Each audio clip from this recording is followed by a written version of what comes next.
Boa tarde, doutora Ivana. Boa tarde. Boa tarde, Daniele. Boa tarde a todos os ouvintes. Obrigada pela sua presença. Bom, depois dessa notícia aí, na prática, como é que fica a situação? A gente vai ter mais vacina mais rápido?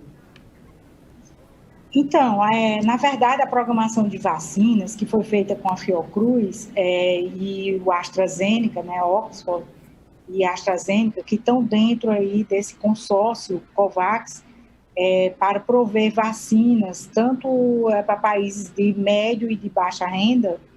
Então, na verdade, o número de doses programadas não mudou, é o mesmo número. Houve um atraso, porque se pensava em iniciar a vacinação em fevereiro, mas o ingrediente farmacêutico ativo chegou ao Brasil, né, para as doses, a quantidade maior de doses, agora, final de janeiro, e a Fiocruz vai fazer todo o processo de diluição desse ingrediente farmacêutico ativo, de composição realmente da vacina que vai ser aplicada nas pessoas, né, da Oxford AstraZeneca. Então, a previsão é de que, por volta do dia 15 de março, seja entregue 10 milhões de doses e um mês depois, mais 15 milhões e 100 milhões de doses até o mês de junho e até dezembro, 210 milhões de doses. Então, essa programação foi a mesma que feita desde o início, né, desde que foi estabelecido o contrato, mas que sofreu um atraso agora no início de 2021, que a gente espera que não ocorra mais.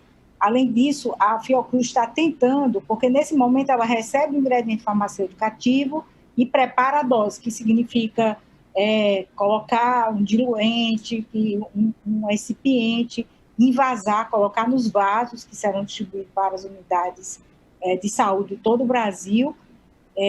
Então, a Fiocruz está nesse processo no momento, para poder entregar as doses prontas para a população. Além disso, a Fiocruz está negociando com o Instituto Serum da Índia e a AstraZeneca Oxford de importar mais vacinas prontas, né, para tentar aumentar o número de doses o mais rápido possível. Então, a Fiocruz está fazendo todos os esforços para fazer a vacina chegar a toda a população. A gente fica feliz de saber disso, doutora. E em relação ao receio, ao medo, né, que muita gente tem dessas novas variantes do vírus, como é que a Fundação está trabalhando, né, as pesquisas em torno desse assunto?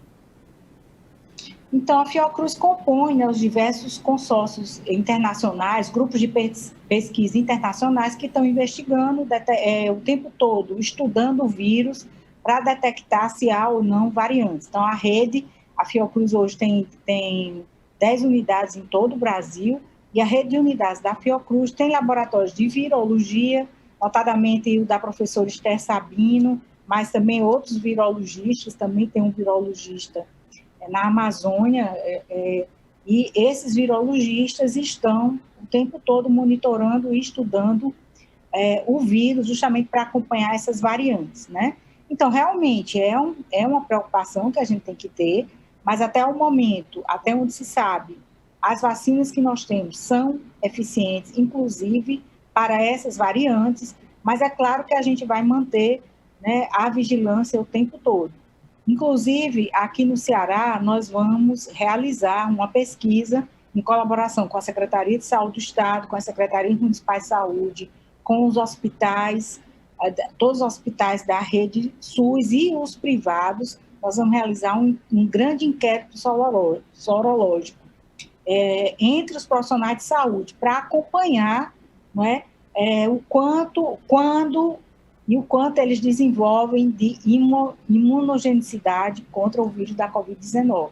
Então, esses profissionais farão ao menos 2 sorologias com um método SEMIA, que é um método muito eficaz, muito de elevada sensibilidade e especificidade para acompanhar a produção de anticorpos, né, dentre os profissionais de saúde, que é uma população de risco, né, que está exposta.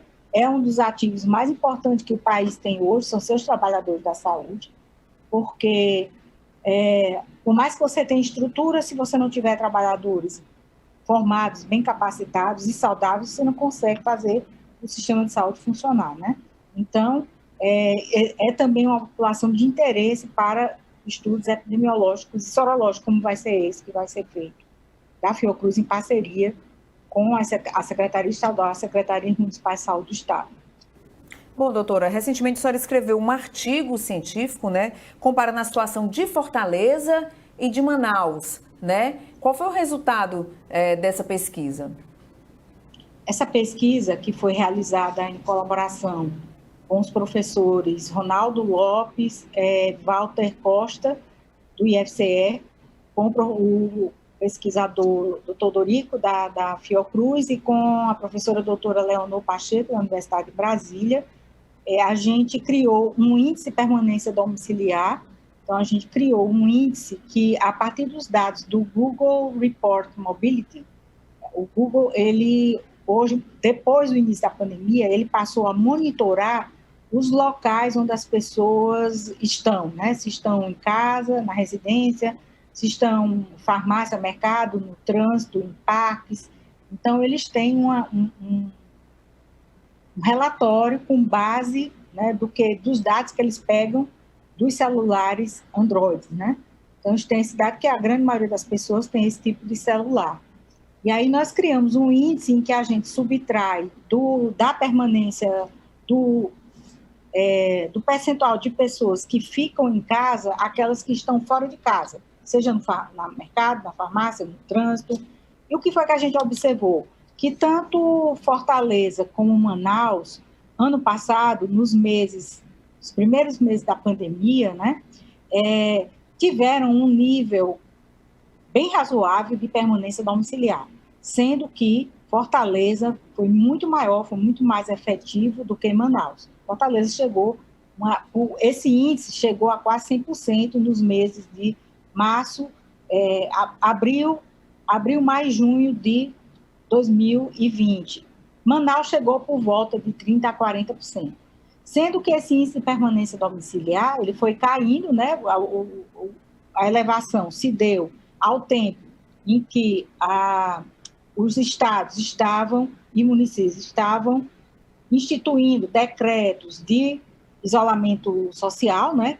Proibição de eventos, funcionamento apenas dos serviços essenciais, redução, fechamento das escolas. Então, enquanto que isso estava vigorando, o índice de permanência domiciliar se manteve razoável. Mesmo assim, como essa decisão foi tomada tarde em relação à entrada do vírus, por exemplo, se supõe, né, existe provas de que o vírus chegou aqui ao Brasil e à Fortaleza já em janeiro de 2020. Então, quando foi tomada a medida de isolamento, o vírus já tinha se propagado. Por conta disso, a gente teve, ano passado, um elevado pico de casos e de mortes, principalmente de mortes por Covid-19. Até porque, naquele momento, a doença era desconhecida, não havia protocolos bem estabelecidos de tratamento, não se conhecia como ela evoluía. Então, houve muitas perdas, muita morte naquele momento. No decorrer do ano, o índice de permanência domiciliar foi caindo. Então, em Manaus, mesmo durante a vigência de número elevado de casos e de óbitos, o índice foi reduzido, inclusive porque houve relaxamento nas medidas de distanciamento social. E em Fortaleza, no mês de dezembro, esse índice chegou a zero, quer dizer, ele foi de 100 a 0, de 100 mais ou menos em maio, e abril e maio de 2020 chegou a zero, em dezembro de 2020. E em Manaus, a partir do final de novembro, ele foi negativo, se tornou negativo, ou seja, estava todo mundo, tinha mais gente fora de casa do que no início do ano, né? E isso, com certeza, está associado, né, com o novo pico de casos de óbitos em Manaus, que aconteceu a partir de dezembro, mas principalmente no mês de janeiro e agora em fevereiro, né? E isso tudo que acabou, consequentemente, né, houve um colapso no sistema de saúde, com falta de oxigênio, com falta de leitos, inclusive muitas pessoas de Manaus, muitas famílias vieram, pacientes mesmo, já doentes, internados, transferidos para Fortaleza, mas não só isso, a gente tem notícia de que Fortaleza está recebendo muita gente de Manaus, até porque existe muita ligação do povo cearense com a Amazônia, né, com a região norte. Então, isso é fato, quer dizer, a chance dessa variante de Manaus estar circulando aqui é muito elevada. E o que a gente está vendo, e que nós nos preocupamos, é com o aumento assim, importante que está havendo de número de casos e de internamentos por Covid-19 aqui em Fortaleza.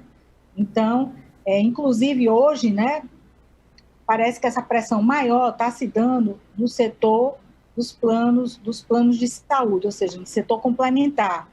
Então, a gente acompanha aí vários vídeos, por exemplo, da direção da Unimed falando, eles tiveram quase que mais do que dobrar o número de leitos, número de leitos de UTI, eles estão com quase 100 leitos de UTI.